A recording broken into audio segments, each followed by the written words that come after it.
Mitsutsu. Mwana wanjye ndishobo. Ibyifuzo nawe ikinye ko ntazeho.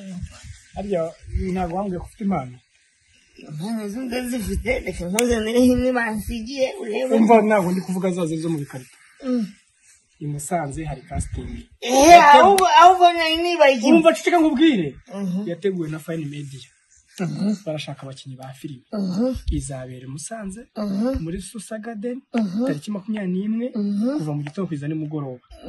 Uzitabira ugende urebe ko washining ko umustar. Umva muri ibintu byinshi. Birasa ko mufata mu mutwe ibintu zabyibagirwa.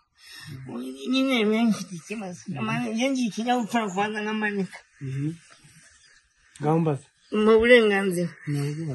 Nyine nukujyayo itariki ni ryari. Nabivuze. Sekandi wabivuze bigeze bivuga wanzubirira mu Rwanda. Ngaho ibi muri yenge nkubwira ibintu ugaseka. Kandi nanjye mama bahereye. Kandi njye mama n'injirira ishyaka. Musanze urazi. Ndabizi wese azumanutse kugeza za Kayonza. Njye rwose nakutega n'igihumbi cyangwa 2 amafaranga ntabwo nayobora. Reba y'Impamo. Akureka ngene nerekana Imana.